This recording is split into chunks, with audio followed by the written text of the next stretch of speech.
The smell of burnt coffee was the only warning that my father was awake before me. I came down the stairs of the house where I grew up, that same brick house on the outskirts of town, and found him standing in the kitchen, holding the empty thermos against his chest like it was a baby. He was 67 years old, but in that moment he looked 90. "Good morning, Dad." My voice came out soft, testing the waters. He looked at me with those brown eyes that no longer recognized anything. Alzheimer's is like that.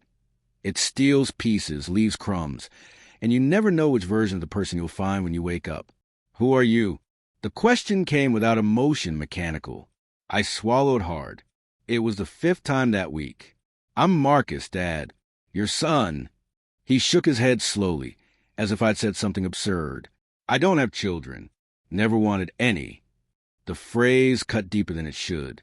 I knew it was a disease talking, but knowledge doesn't protect the heart.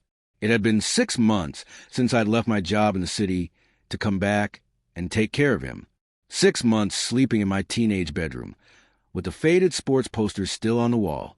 6 months watching my father disappear bit by bit, like a drawing that rain erases from the pavement. "It's okay, Dad. Let's have breakfast." I tried to take the thermos from his hands, but he pulled away. "I don't trust you." His voice was firm, definitive. I took a deep breath. Dr. Mitchell had warned me about this. "Paranoia is common," he said in his office, adjusting his thick glasses. "Prepare to be treated like a stranger in your own home." But hearing about it and living it are different universes. I left my father in the kitchen and went to the backyard for air. The apple tree he'd planted when I was born was heavy with fruit. I remembered being a child, climbing that tree while he shouted from below, "Careful, Marcus. If you fall, your mother will kill me." Mom had died 5 years ago. Sometimes I wondered if it was a blessing she wasn't alive to see the man she loved transform into this empty shell. When I returned, my father was sitting at the table, staring at a fixed point on the wall. I prepared scrambled eggs, toast with butter, orange juice, the routine that had become my life. I placed the plate in front of him. "I'm not eating anything you made," he said, pushing the plate away. "Dad, please." I said no. He slammed his hand on the table, making the juice glass tremble. "You want to poison me. I know what you're plotting." That's when my cousin Julia arrived. She came twice a week to give me a break, do shopping, help with the house. She rang the doorbell, and I practically ran to open it. "Another difficult day?" she asked, reading my expression. He doesn't recognize me again, and now he thinks I want to kill him. Julia sighed, placing her hand on my shoulder. "You're doing the best you can, Marcus." He doesn't know what he's saying. I know, but it hurts just the same. She went in and greeted my father, who looked at her with the same distrust but didn't react aggressively. I took the opportunity to shower and try to pull myself together. The hot water running down my back was the first comforting sensation of the day. When I came out of the bathroom, I heard raised voices coming from the living room. I ran, thinking my father was having another episode, but the scene I found froze me in place. He was standing, holding an old shoebox, with tears streaming down his face. Julia was beside him, pale. "Marcus," she said, "I think you need to see this." My father opened the box with trembling hands. Inside were yellowed papers, old photos, and a letter. He picked up the letter with a delicacy he hadn't shown in months. I need to find the boy," he murmured, his voice breaking. "He's in danger." "I know. I always knew." "What boy, Dad?" I approached slowly. He looked at me, but not like before. This time, there was something different in his eyes. Not recognition, but purpose.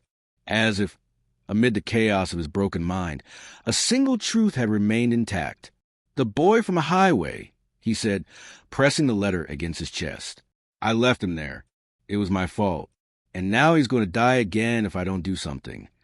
Julia and I exchanged confused looks. My father had never mentioned anything about this. Dr. Mitchell said that Alzheimer's sometimes creates false memories, confuses dreams with reality. But then he extended the letter to me. "Read it," he ordered with frightening clarity. "Read it before I forget again." Please. I took the paper carefully. The handwriting was irregular, almost childlike. And when I started reading the first lines, the floor seemed to disappear beneath my feet. The letter began like this. If you're reading this, it means I've forgotten. But I can't forget. Not this. In 1986, I left a child to die on Highway 40. My hands trembled. 1986, the year I was born. The shaky handwriting continued, as if whoever wrote it knew that one day their own mind would betray them.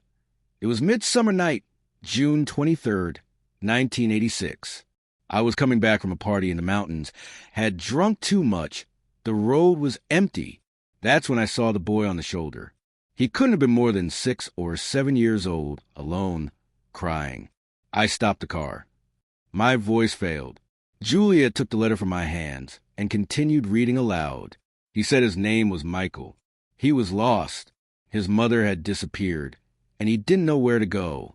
I remember his little face, his frightened eyes reflecting the light of my headlights. I put him in the back seat, said I'd take him to the police station in the city. But I was drunk, afraid of being arrested. I thought, if they catch me like this, with a child in the car, they'll think I kidnapped the boy. Panic took over me.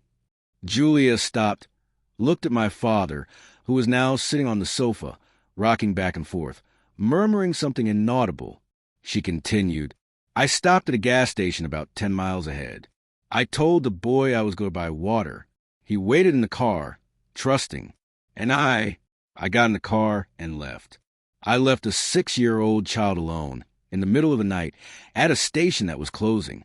I ran away like a coward. I felt bile rising in my throat. Dad, is this real? He looked at me, and for a brief moment, it was really my father looking back at me. I've carried this for 39 years, Marcus. Never had the courage to tell anyone, not even your mother. I searched the newspapers for weeks, months. Never found anything about a missing child. I convinced myself that someone found him, that everything was okay. But I knew I had condemned that boy. Julia finished reading. If one day I forget everything, if my mind abandons me, may at least this remain. I need to know what happened to Michael. I need to know if he survived. It's the only thing that keeps me awake some nights. And if I can no longer remember, may someone remember for me. May someone find him. The silence that followed was dense as concrete. My father went back to staring into the void, the fleeting lucidity already dissipating like smoke. I need to find the boy, he repeated mechanically. He's in danger. Julia put the letter back in the box. Marcus, you can't take this seriously. Alzheimer's creates stories, you know that. It could be a false memory, a dream that he... What if it's real? I cut her off, my voice louder than intended. Julia, look at the date. Look at the details. My father was never one to make up stories. He was an accountant, dealt with facts, numbers. She emphasized, before the disease. I grabbed the box and rifled through the contents. There were old photos, yellowed gas receipts. One of them dated June 24th, 1986, Mountain View Station, mile 82 of Highway 40. Exactly one day after the supposed night. There was also a newspaper clipping, small, almost disintegrating. The headline read, Child missing in Mountain County. Family searches for 7-year-old boy. My hands went cold. The article was from July 1986. Miner's name, Michael Santos. Disappeared on the night of June 23rd after summer festival. Mother, Grace Santos, makes appeal. My God, Julia whispered, reading over my shoulder. It's real. Marcus, this actually happened. I looked at my father, who was now humming a children's song, completely oblivious to the earthquake he'd caused. How did he live all these years carrying this? How did he look in the mirror every morning knowing? And then something worse occurred to me. Julia, if my father kept all this, if he wrote this letter, he was preparing. He knew Alzheimer's was coming. It's genetic. His mother had it. He was documenting before he forgot. What are you going to do? The question hung in the air. What would I do? My father was sick, didn't have legal capacity to answer for acts from decades ago. But a boy had disappeared. A family had suffered, and maybe was still suffering. I need to find Michael, I heard my own voice say, or find out what happened to him. Marcus. That was almost 40 years ago. He could be dead, could be anywhere. You can't just... I can and I will. The decision was made, solid as stone. My father can't do anything about it anymore. But I can. I have to. That night, after Julia left and my father fell asleep, not without first asking me 3 times who I was, I sat at the old computer in the living room and started searching. Michael Santos, 1979 or 1980, Mountain County. The results were scarce. Social media pages with similar names, but none with the right age. I joined Facebook groups about missing persons, old internet forums, digitized newspaper archives. At 3 a.m, I found something. A Facebook profile. Michael Santos, 45 years old, living 2 counties over. The photo showed a man with graying hair, tired smile, eyes that seemed to carry heavy stories. In the profile description, accountant, father of 3, survivor. With trembling hands, I clicked send message and started typing. My name is Marcus. I know this will seem strange, but I need to know, were you at a gas station on Highway 40 on the night of June 23rd, 1986? I hit send before courage abandoned me. The response came faster than expected. 5 minutes later, a notification lit up the screen. Who wants to know? I took a deep breath and answered the truth. The son of the man who left you there. The 3 dots indicating he was typing seemed to last an eternity. Then, we need to talk. In person. Tomorrow, I'll send you the address. I barely slept that night. Every time I closed my eyes, I saw a frightened child on a dark highway, headlights fading into the distance. I kept going to check on my father, who slept peacefully, his face relaxed in a way it never was during the day. How many nights had he lain awake with this secret? How many times had he almost confessed? The next morning, my father didn't remember the box, the letter, or his breakdown. He looked at me with the same suspicious confusion as always. Who are you? He asked when I brought him breakfast. A friend, I said this time. It seemed easier than fighting. He accepted this, eating his eggs in silence while I planned the 2-hour drive ahead. Julia arrived at 10 to stay with him. Are you sure about this? She asked at the door. No, but I'm going anyway. The address Michael had sent led to a modest house in a quiet neighborhood. Brick facade, well-maintained lawn, a tire swing hanging from an oak tree in the front yard. Normal, peaceful, not the home of someone whose childhood was shattered on a highway shoulder. I sat in my car for 10 minutes, engine off, trying to find words that didn't exist. What do you say? Sorry my father traumatized you. Glad you didn't die? Finally, I forced myself out and walked to the door. Before I could knock, it opened.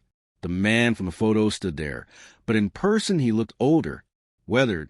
His eyes studied me with an intensity that made me want to run. You look like him, he said quietly. Same jawline, same guilt in your eyes.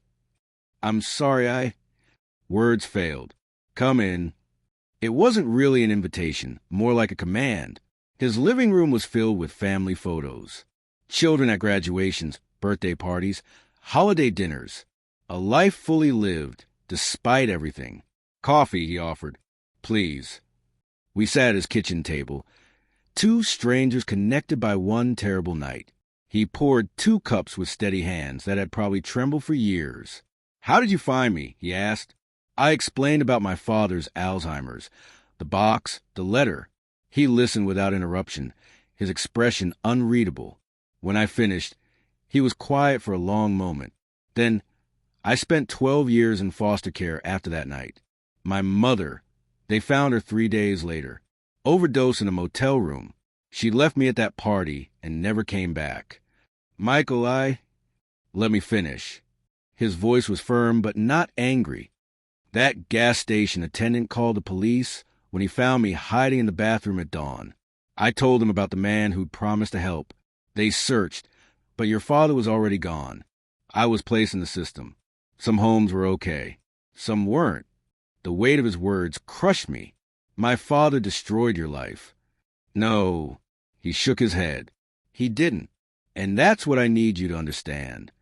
Michael stood and walked to a bookshelf, pulling out a worn photo album. He sat back down and opened it to a specific page, turning it toward me.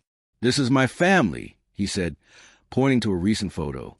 Sarah, my wife of 20 years. Our kids, Emma, Jake, and little Lily. Emma just got accepted to medical school. Jake's an engineer. Lily wants to be a teacher. I looked at the smiling faces, confused about where this was going. Your father didn't destroy my life, Marcus. He changed it, yes. Traumatized me, absolutely. But destroy. He shook his head slowly. I won't give him that power. But 12 years in foster care were hell, he interrupted. I'm not going to lie to you. There were nights I cried myself to sleep, homes where I was just a check from the state. But there was also the Johnsons. His expression softened. Richard and Margaret Johnson. They took me in when I was 13. Couldn't adopt me officially due to their age, but they treated me like their own grandson. Richard taught me accounting. Margaret taught me that one person's cruelty doesn't define your worth. They saved me in ways your father never could have, even if he'd kept his promise that night. I felt tears burning behind my eyes. Why are you telling me this? Because you drove 2 hours carrying your father's guilt. Because you look like you haven't slept in months. Because I know what it's like to carry something that isn't yours to carry. He reached across the table and placed his hand over mine. The gesture was so unexpected, so kind, that something broke inside me. Michael, he's dying. Not physically yet, but mentally. Every day, he forgets more. And the one thing he remembered, the one thing that broke through the fog, was you, his regret over what he did to you. I know, Michael said softly. That's why I agreed to meet you. You're not angry? He laughed, a sound without humor. Oh, I was furious. For years, I imagined finding that man, making him pay. In therapy, and I spent a lot of time in therapy. I wrote letters I never sent, screamed into pillows, punched walls. He showed me his right hand, where a scar ran across his knuckles. Broke my hand at 19, hitting a door while thinking about him. So what changed? I became a father. His voice cracked slightly. When Emma was born, I held her in the hospital, this tiny perfect thing, and I realized holding on to that anger was like drinking poison and expecting to die. I had a choice. I could let that night define me, or I could define myself despite that night. That's incredibly forgiving. It's not forgiveness, he corrected. Not entirely. What your father did was wrong. Unforgivably wrong. He left a child alone when he had the power to help. But forgiveness isn't about him anymore. It's about me. About not letting his worst moment become my whole story. We sat in silence, the coffee growing cold between us. Does he remember? Michael finally asked. Your father, does he remember leaving me? Sometimes. In fragments. The Alzheimer's. It's like his mind is holding on to the guilt even as it lets go of everything else. His doctor says it's not uncommon. Deep emotional memories can persist even when recent ones fade. Michael nodded slowly. There's research about that. Emotional memory versus episodic memory. The guilt might outlast the details. You looked into this? Of course I did. When I heard about Alzheimer's and memory, I wondered if he'd forget, if he'd get to escape what he did while I still had to live with it. He smiled sadly. Turns out, neither of us gets to escape. He wrote that letter years ago. I said, probably when he first got diagnosed. He knew he'd forget, so he documented it. Left breadcrumbs for, I don't know. For me, I guess. For someone. What do you want from me, Marcus? The question was gentle, but direct. I don't know. I admitted, maybe I wanted you to yell at me. To be angry. To give me some way to make this right. You can't make it right. It's not yours to fix. Then what do I do? Michael stood and refilled our coffee cups, taking his time. When he sat back down, he seemed to have come to a decision. I'll tell you what happened that night. The whole story. Not for him, for you. because you're carrying this now, and you deserve to know the truth." He took a deep breath. "After your father left, I waited in that car for maybe an hour. I remember the gas station lights flickering, the sound of crickets, the smell of diesel. I kept thinking he'd come back, that he just got lost inside or something. When I finally got out and went to look for him, the attendant, his name was Ray, I'll never forget, found me. He was this old guy with kind eyes. He asked where my parents were. I told him a man was helping me, but he left. Ray called the police, gave me a soda and a candy bar, sat with me until they arrived. The police took me to the station, then to emergency services. They searched for my mother. Like I said, they found her 3 days later. After that, the system. 7 different homes over 12 years. He paused, staring into his coffee. The worst was the Hendersons. They had 4 other foster kids. We were income, not family. I ran away twice. Got brought back both times. Then the Johnsons. They were different. Richard would sit with me for hours, teaching me how to balance books. Said numbers made sense when people didn't. Margaret baked cookies every Sunday and insisted I help. She'd talk while we worked, never pushing, just present. They couldn't adopt me because of their age and some legal complications, but they paid for my college, came to my wedding. Richard died before my kids were born, but Margaret met Emma. She died when Emma was 2. His eyes were wet now. The point is, Marcus, I survived. I built something good. And your father, he doesn't get to take credit for that, but he also doesn't get to destroy it retroactively. Do you want to meet him? The question came out before I could stop it, before he forgets everything. Michael was quiet for a long time. Why? I don't know. Closure? Peace? So he can apologize? He won't remember me. You said it yourself. He barely recognizes you. But you'd remember. You'd know you face him.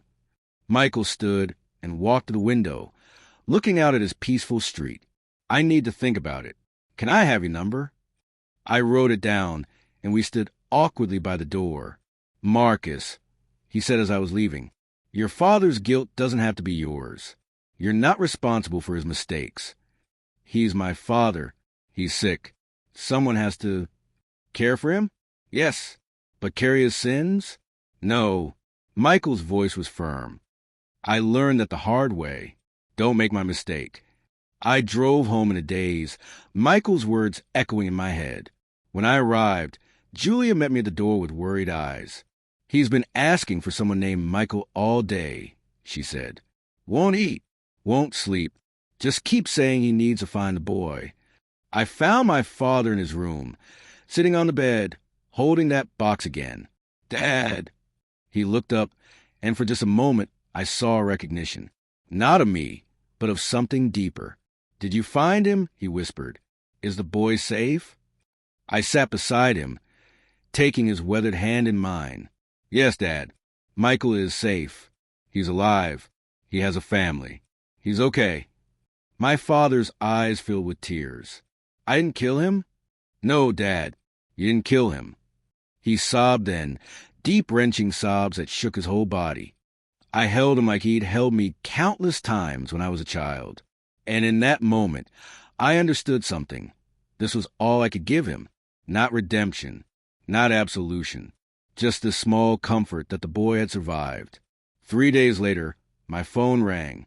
It was Michael. I'll come, he said simply. Not for him. For me. And maybe for you.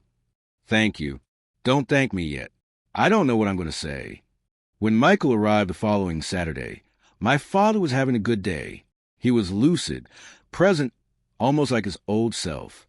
These days were rare now, gifts we couldn't predict or control. I brought Michael into the living room where my father sat reading a newspaper he wouldn't remember in an hour. Dad, I said gently, there's someone here to see you. My father looked up, his eyes moving from me to Michael. I watched his confusion, then recognition, then horror across his face. No, he whispered. No, you can't be. Hello, Michael said quietly. My name is Michael. I believe you and I met a long time ago. My father stood on shaking legs, the newspaper falling to the floor. You're alive. You're how? A kind gas station attendant. The police. Foster parents. Therapy. A lot of therapy. I'm sorry. My father's voice broke. I'm so sorry. I was drunk and scared, and I left you. I left the child alone. I'm sorry. Michael stood there, this man who'd survived so much, facing a man who'd nearly destroyed him. And in that moment, I saw something remarkable happen. I know you are, Michael said, and then, after a pause that seemed to last forever, I'm not ready to forgive you. I may never be, but I'm ready to stop letting that night control me. And I wanted you to know that I survived. Despite what you did, I built a good life. My father collapsed back into his chair, weeping. I don't deserve your kindness. This isn't kindness, Michael said. This is me taking back my power. You don't get to be the villain in my story anymore. You're just a man who made a terrible choice. And I'm the man who survived it. He turned to me. Thank you for finding me, Marcus. Take care of him. Not because he deserves it, but because you do. Because caring for someone, even someone who's done wrong, says something about who you are. After Michael left, my father turned to me with clear eyes. That boy, he said. I remembered him. I really remembered. I know, Dad. Will I forget again? Probably. He nodded slowly. Then write it down. Write that he survived. That he's okay. So when I forget and remember again, I'll know. Please. I took out my phone and opened a note. Michael Santos survived. I typed, he's alive, he has a family, and he's okay. I showed it to my father, who read it 3 times, his lips moving silently. Good, he whispered. That's good. 2 weeks later, my father no longer remembered Michael, the box, or the letter. But sometimes, in his moment of confusion, he'd smile and say, the boy is safe. He couldn't remember which boy or why it mattered, but the relief in his voice was real. I kept Michael's number. We texted occasionally. Nothing deep, just checking in.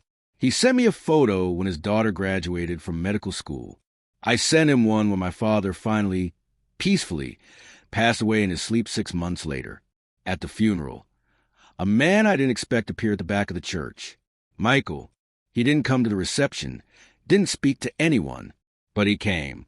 Afterward, we stood together in the parking lot. Why did you come? I asked. Because endings matter, he said. Because I needed to see this chapter close. And because your father, in his broken, failing way, tried to make it right at the end. That's more than most people do. We shook hands, and he left. I never saw him again, but somehow that felt right. Some connections aren't meant to last. They're meant to heal and then release. I think about them sometimes. My father and Michael, both prisoners of one terrible night. One carried it in guilt, the other in trauma. But in the end, both found a strange kind of peace. My father forgot who I was, but he remembered the thing that mattered most. That he'd failed a child, and that child had survived anyway. Sometimes, that's all redemption looks like. Not grand gestures or complete forgiveness. Just the knowledge that the damage you caused didn't destroy someone completely, that they found a way forward with or without you. And maybe in the fog of his failing mind, that small comfort was enough.